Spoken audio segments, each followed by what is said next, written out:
الحمد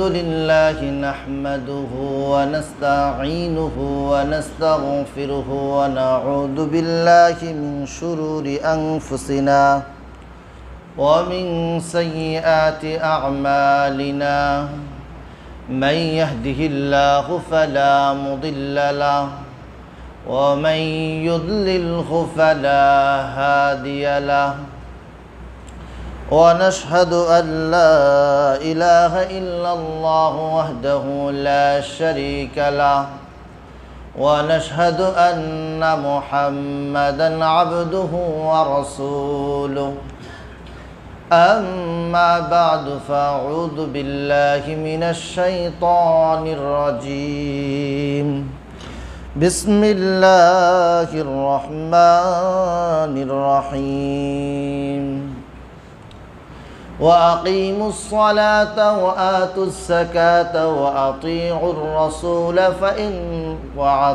الرسول لعلكم ترحمون وقال رسول الله صلى الله عليه وسلم بني الإسلام على خمس شهادة أن لا إله إلا الله وأن محمدا عبده ورسوله وإقام الصلاة وإيتاء الزكاة وصوم رمضان والحج إن استطعت إليه سبيلا أو كما قال عليه الصلاة والسلام اللهم صل على محمد وأنزله المقعد المقرب عندك يوم القيامة আল্লাহ তাআলা আমাদেরকে জুমার নামাজ আদায়ের উদ্দেশ্যে আল্লাহর ঘর মসজিদে আসার তৌফিক দান করেছেন। আমরা কালিমাতুশ শুকর আদায় করি আলহামদুলিল্লাহ।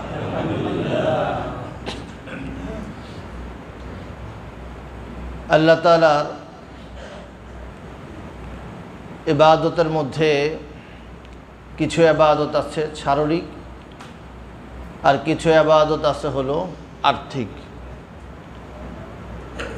তো শারীরিক ইবাদতের মধ্যে একটা হলো নামাজ আর একটা হলো রোজা,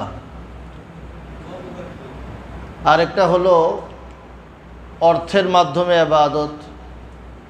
সেই ইবাদতের মধ্যে সবথেকে উত্তম এবং সবথেকে গুরুত্বপূর্ণ অর্থের ইবাদত হলো যাকাত।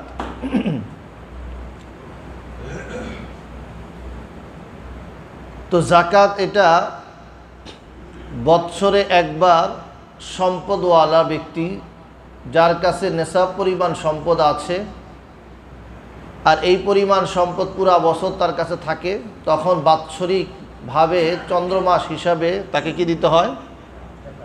যাকাত দিতে হয়, তার সম্পদের 40 ভাগের 1 ভাগ। তো নামাজ যেরকম ফরজ, যাকাতও একই রকম ফরজ। আল্লাহ তাআলা পবিত্র কোরআন মাজিদের মধ্যে বলেন ওয়া আকিমুস সালাতা ওয়া আতুজ যাকাহ, তোমরা নামাজ কায়েম করো এবং তোমরা যাকাত দাও। ওয়া আতিউর রাসূল, এবং আল্লাহর রসুলের আনুগত্য করো। লাআল্লাকুম তুরহামুন, যেন তোমাদের উপরে রহম করা হয়। নামাজ পড়া, যাকাত আদায় করা, নামাজ কায়েম করা, যাকাত আদায় করা আল্লাহর রসুলের অনুগত্যের উপরে আল্লাহর পক্ষ থেকে ফায়সালা হবে রহমতের। কার পক্ষ থেকে ফায়সালা হবে? নামাজ কায়েম করলে এবং যাকাত দিলে এবং রসুল সাল্লাল্লাহু আলাইহি ওয়াসাল্লামের আনুগত্য করলে তখনই আল্লাহর পক্ষ থেকে কিসের ফয়সালা হবে? রহমতের ফয়সালা হবে। তো আল্লাহ তাআলা পবিত্র কোরআন মাজিদের মধ্যে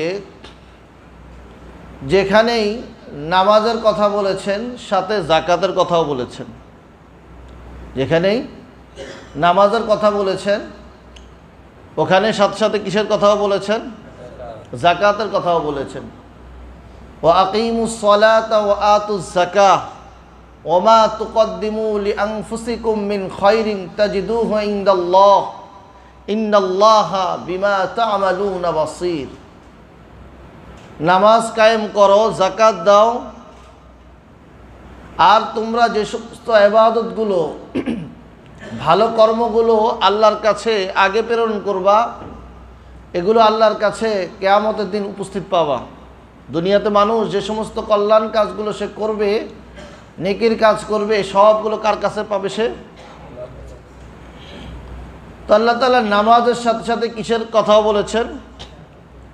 নামাজও যেরকম ফরজ, যাকাতও ফরজ। নামাজ অস্বীকারী কাফের, যাকাত অস্বীকারীও কাফের।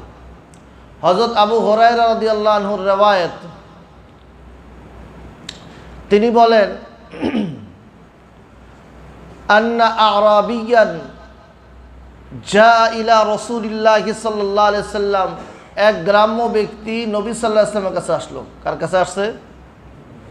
কার কাছে?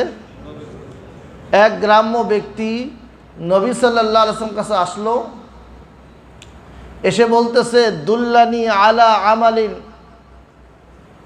হে আল্লাহর রসুল, আপনি আমাকে এমন একটি আমলের কথা বলেন, ইদা আমিলতুহু দাখালতুল জান্নাহ, যখন আমি আমল করব জান্নাতে প্রবেশ করতে পারবো। যখন আমি কি করব? তো গ্রাম্য মানুষ নবী সাল্লাল্লাহু আলাইহি ওয়াসাল্লামের কাছে আসলেন, এসে বললেন এমন একটা আমলের কথা বলেন, সংক্ষিপ্ত কোনো আমলের কথা বলেন, সংক্ষিপ্তভাবে কোনো বিষয় আমাকে বলেন, যে কাজগুলো আমি করলে আমি কোথায় যেতে পারবো? জান্নাতে যেতে পারবো। তার প্রশ্ন ছিল কি, কোথায় যাওয়া? আর আমাদের প্রশ্ন হলো এমন সহজ কিছু কথা কন হুজুর, যাতে করে তাড়াতাড়ি নামাজ শেষ করে বাড়ি যেতে পারি। আমাদের প্রশ্নটা কি? তারাবিতে হাফেজ সাহেব একটু আসতে পড়ছে, কয় হুজুর আর একটু জোরে পড়তে পারে না? তারাবিতে কি পড়ছে? সুন্দরভাবে পড়ছে, পড়তে তো শুনতে ভালোই লাগে, তো আস্তে আস্তে পড়লে শুনতে ভালো লাগে কিনা? কয় হুজুর আর একটু তাড়াতাড়ি পড়তে পারে না? কয় কেন? কয় চার দোকানে তো আড্ডা দেওয়ার আমার দায়িত্ব আছে প্রত্যেক দিন। তা আমাদের কাজ হলো আমল ফাঁকি দেওয়ার প্রশ্ন, কিভাবে আমল ফাঁকি দেওয়া যায়। আর সাহাবী জিজ্ঞাসা করতেছে আল্লাহর নবীর কাছে, আল্লাহর নবী আমাকে এমন কিছু আমল বলেন যে আমলগুলো করলে আমি কোথায় যাব? জান্নাতে যাব। আল্লাহু আকবার। তো নবী সাল্লাল্লাহু আলাইহি ওয়াসাল্লাম তাকে বললেন, তা'বুদুল্লাহ লা তুশরিকু বিহি শাইআ, আল্লাহর ইবাদত করো। কার ইবাদত করতে বলছে? আল্লাহর সাথে কাউকে শরীক করিও না। অতুকিমুস সালাহ, নামাজ, অতুকিমুস সালাতাল মাফরুদাহ, ফরজ নামাজগুলো তুমি কায়েম করো। ওয়া তুআদ্দিজ যাকাতাল মাফরুজাহ, তুমি তোমার যাকাত, যে ফরজ যাকাত আছে তুমি এটা আদায় করো। ও তাসুম রমাদান, রমজানের রোজা রাখো। তো নবী সাল্লাল্লাহু আলাইহি সাল্লাম তাকে এই বিষয়গুলো জানায় দিলেন, কারণ এগুলো সাধারণত অধিকাংশ মানুষের এই সমস্ত তাদের নামাজ, রোজা, তারপরে হলো যাকাত, এটা অধিকাংশ মানুষের উপরে আসে। হজ এটা কিছু সামান্য অল্প কিছু মানুষের উপরে, বেশিরভাগ নারীর উপরে তো হজ ফরজই হয় না, কারণ তার মাহরাম তো এর থাকে না। তো এই আমলগুলো অধিকাংশ মানুষের উপরে। তো ওই সাহাবীকে নবী সাল্লাল্লাহু আলাইহি ওয়াসাল্লাম বললেন যে তুমি ইবাদত করবা আল্লাহর জন্য, নামাজ কায়েম করবা, যাকাত দিবা এবং রমজানের রোজা রাখবা। এই কাজগুলো তুমি যদি করতে পারো তুমি কোথায় যাবা? জান্নাতে যাবে। তো এই ব্যক্তি যখন ফিরে যাচ্ছে, ফালাম্মা ওয়াল্লা, এই ব্যক্তি যখন ফিরে যাচ্ছে, তো নবী সাল্লাল্লাহু আলাইহি ওয়াসাল্লাম ওই ব্যক্তি নবী সাল্লাল্লাহু আলাইহি ওয়াসাল্লামকে পরে বলল ফিরে যাওয়ার সময়, লা আযীদু আলা হাদা শাইআন আবাদা ওয়ালা আনকুসু, আল্লাহর নবী আমি এই বিষয়গুলোর ভিতরে কখনো বাড়াবো না, কখনো কি করব না? কমাবো না। আমি এই বিষয়গুলোর ভিতরে কখনো কি করব না? বাড়াবো না। আমি এই বিষয়গুলোর মধ্যে কি করব না? কমাবো না। তো বাড়ানোও যায় না, কমানোও যায় না। ফরজ হুকুমের কি করা যায় না? নামাজ মানি, জাকাত মানতে রাজি, নামাজ মানতে রাজি আছে কিন্তু জাকাত দিতে নামাজ পড়বো কিন্তু জাকাত দিতে পারবো না, কমানোও যাবে না, কি করা যাবে না, বাড়ানো যাবে না। তো নবী সাল্লাল্লাহু আলাইহি ওয়াসাল্লাম যখন এই সাহাবী চলে যাচ্ছে, নবী সাল্লাল্লাহু আলাইহি ওয়াসাল্লাম সাহাবা একরামকে বললেন, মান সাররাহু আইয়ানজুরা মিন আহলিল জান্নাহ, তোমাদের মধ্যে কেউ যদি এমন থাকে যে জান্নাতি কোনো মানুষকে দেখে খুশি হবে, ফালিয়ানজুর ইলাইহি, তাহলে এই ব্যক্তিটার দিকে দেখো। নবী কি বললেন? যে তোমাদের মধ্যে থেকে কেউ যদি জান্নাতি কোনো মানুষকে দেখে খুশি হতে চায়, তাহলে সে যেন এই ব্যক্তিকে দেখে। কারণ সে কি বলল? ইসলামের মধ্যে বাড়াবো না, কমাবো না। তাহলে বোঝা গেল নামাজও যেরকম ফরজ, জাকাতও ফরজ। হযরত আবু বকর রাদিয়াল্লাহু আনহু লাম্মা তুফিয়া নবী সাল্লাল্লাহু আলাইহি সাল্লাম ওয়া কানা আবু বকর ওয়া কাফারা মান কাফারা মিনাল আরব, নবী সাল্লাল্লাহু আলাইহি সাল্লাম যখন নবী সাল্লাল্লাহু আলাইহি সাল্লামের ওয়াফাত হয়ে গেল, আবু বকর রাদিয়াল্লাহু আনহু যখন খলিফাতুল মুসলিমিন হলেন, আরবের মধ্যে থেকে কিছু মানুষ তারা বেদিন হয়ে গেল। তো হযরত ওমর রাদিয়াল্লাহু আনহু তিনি আবু বকর রাদিয়াল্লাহু আনহুর কাছে আসলেন। ফাকালা ওমর রাদিয়াল্লাহু আনহু কাইফা তুকাতিলুন নাস ওয়া ক্বাদ ক্বালা লা ইলাহা ইল্লাল্লাহ। হে আমিরুল মুমিনিন, হে খলিফাতুল মুসলিমিন, হযরত ওমর রাদিয়াল্লাহু আনহু বলতেছে, আপনি কিভাবে ওই সমস্ত মানুষকে হত্যা করবেন যারা লা ইলাহা ইল্লাল্লাহ বলেছে? ওয়া ক্বাদ ক্বালা রাসূলুল্লাহ সাল্লাল্লাহু আলাইহি সাল্লাম উমিরতু আন উকাতিলান নাস হাত্তা ইয়াকুলু লা ইলাহা ইল্লাল্লাহ। অথচ আল্লাহর নবী বলেছে, যে ব্যক্তি লা ইলাহা ইল্লাল্লাহ বলল, যতক্ষণ পর্যন্ত মানুষ তারা লা ইলাহা ইল্লাল্লাহ বলবে না, আমি তাদের সাথে কি করব? হত্যা, আমি তাদের সাথে জিহাদ করব। এই কথা নবী সাল্লাল্লাহু আলাইহি ওয়াসাল্লাম বলেছে যে লা ইলাহা ইল্লাল্লাহ বলল, আপনি তাদের সাথে কিভাবে জিহাদ করবেন? বিষয়টা ছিল ওই কিছু মানুষ তারা বলতেছে আমরা নামাজ কায়েম করব কিন্তু আমরা জাকাত দিব না। কি দিব না? নবী সাল্লাল্লাহু আলাইহি ওয়াসাল্লাম দুনিয়া থেকে চলে যাওয়ার পরে তারা বলা শুরু করলো, আমরা নামাজ কায়েম করব কিন্তু কি দিব না? জাকাত দিব না। তা আবু বকর রাদিয়াল্লাহু আনহুর সিদ্ধান্ত ছিল তাদের সাথে জিহাদ হবে, কারণ আল্লাহর ফরজ হুকুমকে তারা অস্বীকার করেছে। তো হযরত ওমর রাদিয়াল্লাহু আনহু তিনি বললেন, কিভাবে আপনি তাদের সাথে জিহাদ করবেন? অথচ নবী সাল্লাল্লাহু আলাইহি ওয়াসাল্লাম বলেছে যে লা ইলাহা ইল্লাল্লাহ বলল। তো হযরত আবু বকর রাদিয়াল্লাহু আনহু উত্তর দিলেন এরপরে, আনা উকাতিলু মান ফাররাকা বাইনাস সালাতি ওয়া বাইনাজ যাকাহ, আমি ওই ব্যক্তির সাথে জিহাদ করব যে ব্যক্তি নামাজ এবং জাকাতের মধ্যে পার্থক্য করলো। কিসের মধ্যে? নামাজ এবং জাকাতের মধ্যে পার্থক্য করলো, এই ব্যক্তির সাথে আমি কি করব? জিহাদ করব। তো নামাজ আর জাকাতকে পার্থক্য করা যাবে না, নামাজ আর জাকাত কি করা যাবে না? পার্থক্য করা যাবে না। আবু বকর রাদিয়াল্লাহু আনহু তিনি বললেন, মান ফাররাকা বাইনাস সালাতি ওয়াজ যাকাতি উকাতিলু, আমি যে ব্যক্তি নামাজ এবং জাকাতের মধ্যে পার্থক্য করবে আমি তার সাথে জিহাদ ঘোষণা করলাম। হযরত আবু বকর রাদিয়াল্লাহু আনহু বললেন, যে ব্যক্তি নবী সাল্লাল্লাহু আলাইহি ওয়াসাল্লামের যুগে জাকাত হিসাবে সে ছোট একটা ওটের বাচ্চাও দিত, সে যদি এখন দিতে লাউ মানাউনি আনাকান ইউআদ্দি যাকাতা, সে যদি ওটের একটা ছোট বাচ্চাও এখন দিতে অস্বীকার করে, যেটা সে নবী সাল্লাল্লাহু আলাইহি ওয়াসাল্লামের যুগে দিত, আমি তার সাথে জিহাদ ঘোষণা করলাম। হযরত ওমর রাদিয়াল্লাহু আনহু বললেন এরপরে, আন ক্বাদ শারাহাল্লাহু সাদরা আবি বকর, আবু বকর রাদিয়াল্লাহু তাআলা আনহুর সিদ্ধান্ত যেটা ছিল এটাই সঠিক ছিল। কার সিদ্ধান্ত?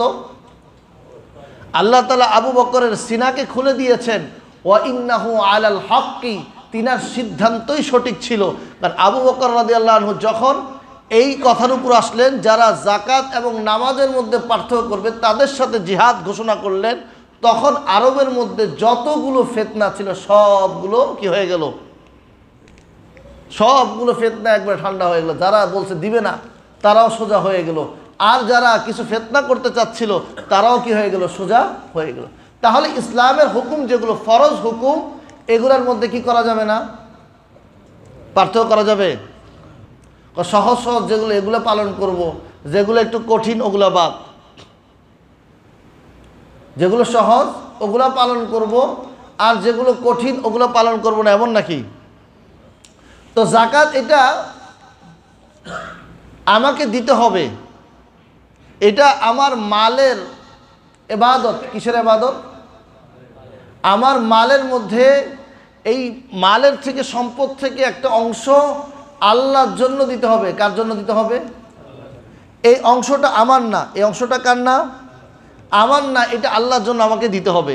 আল্লাহ তাআলা পবিত্র কোরআন মাজিদের মধ্যে সূরা বাকারাতে বলেন, ও আনফিকু ফি সাবিলিল্লাহ ওয়ালা তুলকু বিআইদিকুম ইলা তাহলুকা ওয়া আহসিনু ইন্নাল্লাহা ইউহিব্বুল মুহসিনিন। আল্লাহর রাস্তায় খরচ করো। মুফাসসিরিন কেরাম বলেছেন এখানে যাকাত উদ্দেশ্য, তোমরা আল্লাহর রাস্তায় যাকাত দাও।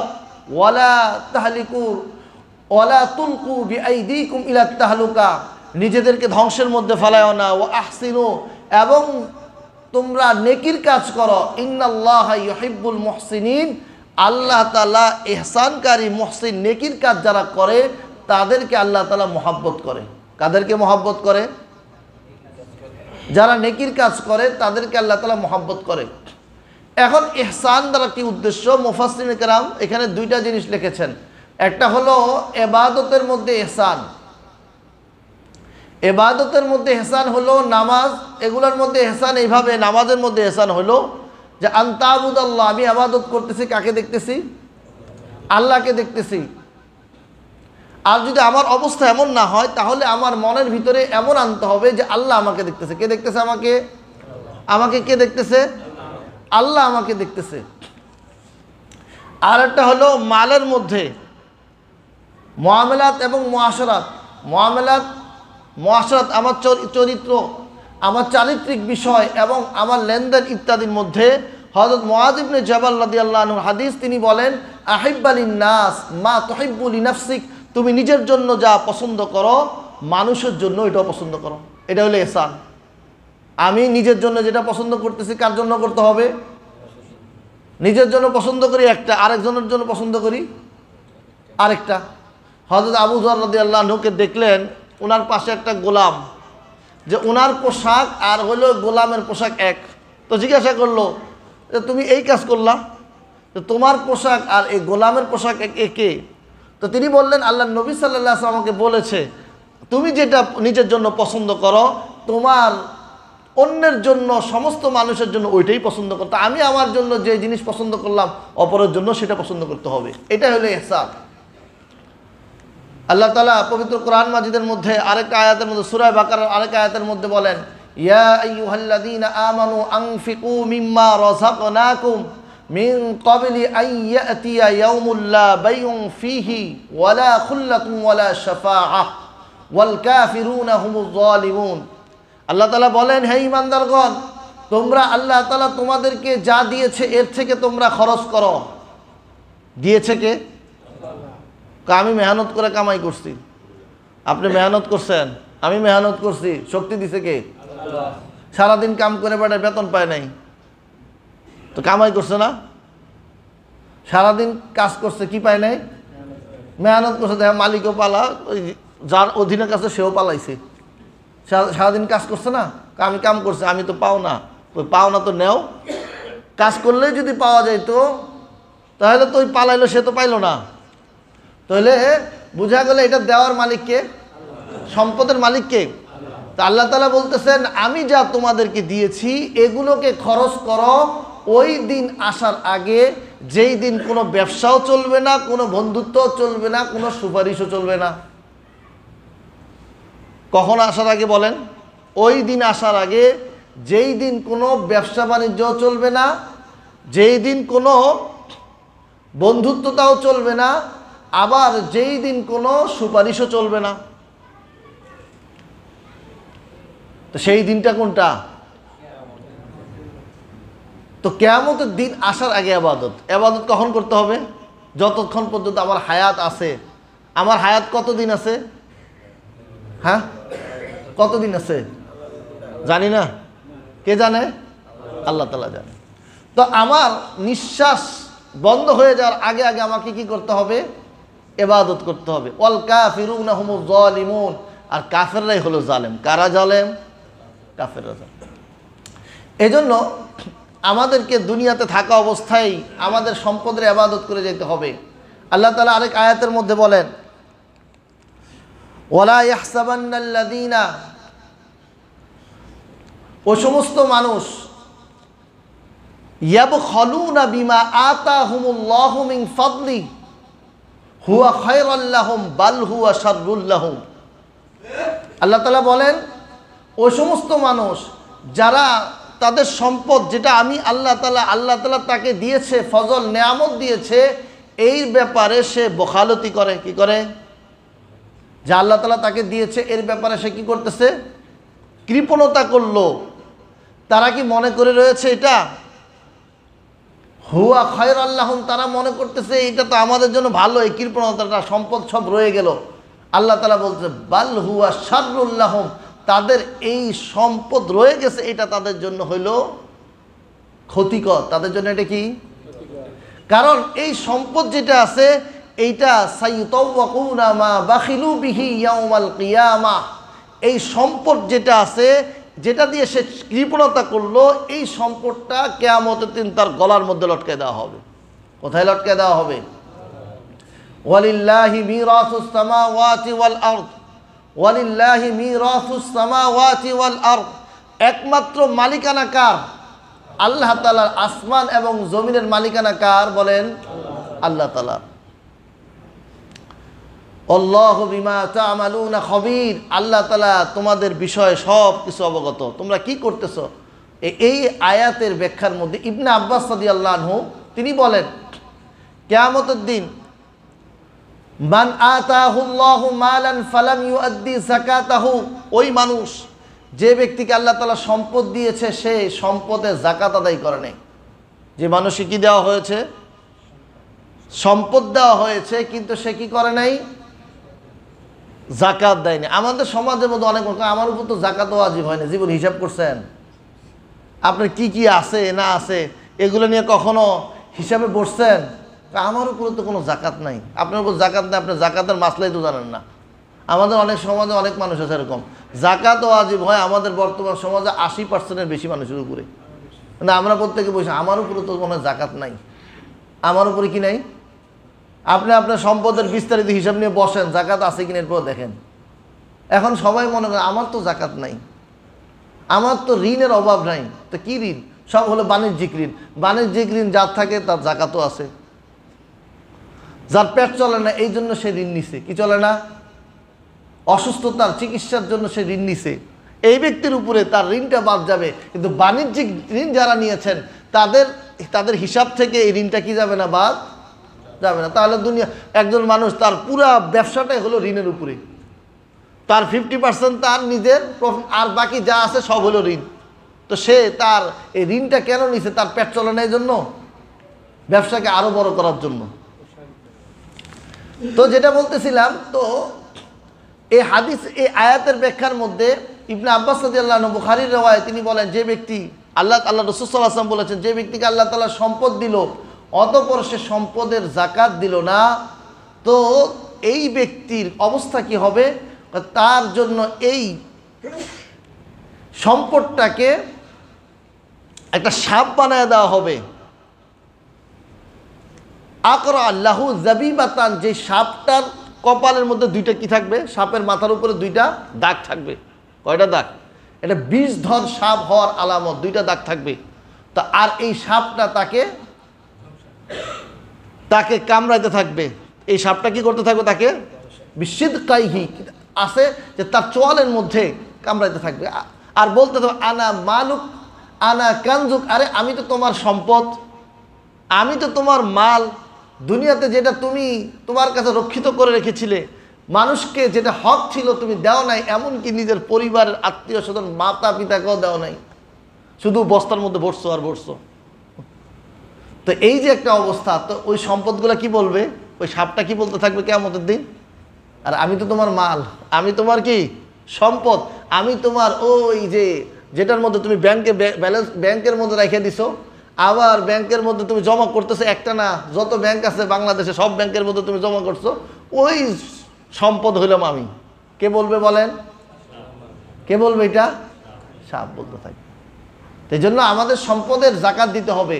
আর এই জাকাতের হিসাব আমাকে বৈশা সুন্দরভাবে করতে হবে, যাতে করে একটা আমার জাকাত আসলো 10 লাখ, আমি 50,000 টাকা খরচ করে বাস বললাম আমার তো জাকাত হয়ে গেছে, না, পুরা সম্পদের হিসাব আমাকে করতে হবে। একটা আনাও যেন আমার ভিতর না রয়ে যায় যে জাকাত যেটা আমার উপর ওয়াজিব ছিল আমি দেই নেই। দেখেন একটা নাপাক, আপনি পুরা কাপড়টা ধুইছেন, তো এই কোনার মধ্যে নাপাক আছে, এইখান থেকে তো পুরাটা ধুয়ে নাপাকটা ধুন নাই, পবিত্র হয়েছে? এত সুন্দর করে ধুইলাম, ইস্তারি করলাম, তারপরও পবিত্র হইল না। নাপাকি যেটা সেটা তো কি করলেন না, পরিষ্কার করলেন না। তো আমার সম্পদের পবিত্রতার জন্য জাকাত, সম্পদের পবিত্রতার জন্য হলো কি, খুয মিন আমওয়ালিহিম সাদাকাতান।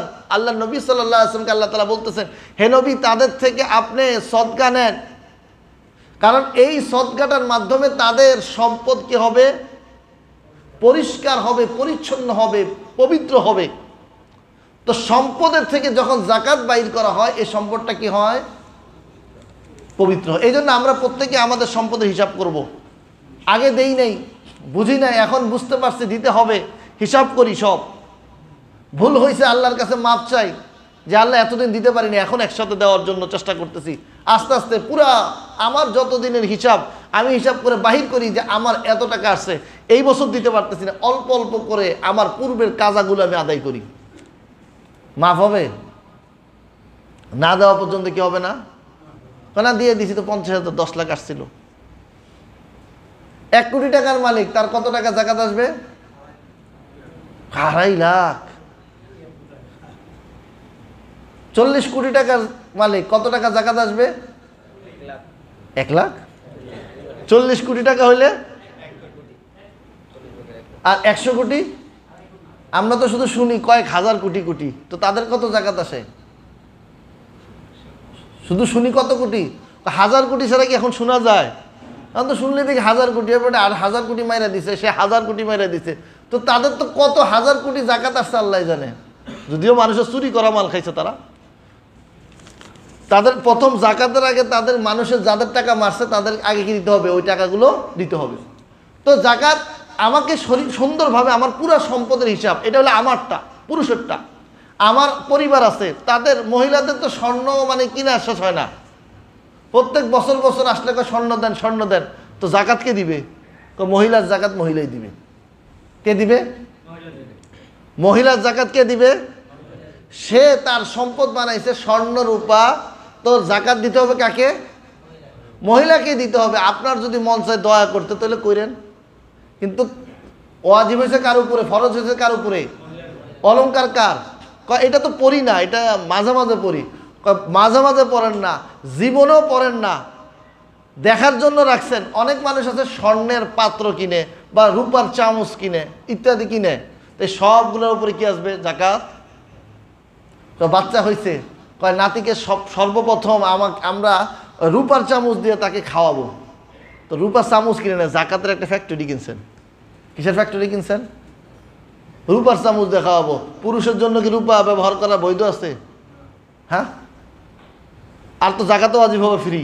তো এই জন্য আমাদের সম্পদ যেগুলো আছে, মহিলা যারা আছে তাদের অলংকার আমি হিসাব করব, তার কত কি পরিমাণ আছে, তার 10 ভরি আছে, তার 20 ভরি আছে, এটাকে হিসাব কইরা এইটার বিক্রয় মূল্য যেটা আছে এটা যদি আমি এখন বাজারে বিক্রয় করতে যাই কত টাকা পাবো, সেই হিসাবে হিসাব কইরা তার কি আসবে? জাকাত আসবে। যদি ধরে নিই আমরা এখন বর্তমানে 22 কিলো স্বর্ণ বিক্রি করতে গেলে 1,30,000 টাকা আমি বিক্রি করতে পারবো। তার আছে কত ভরি? আমার পরিবারের 10 ভরি আছে, কত আছে? 10 ভরি আছে, কত লাখ টাকা হবে? 13 লাখ টাকা হবে। কত হবে?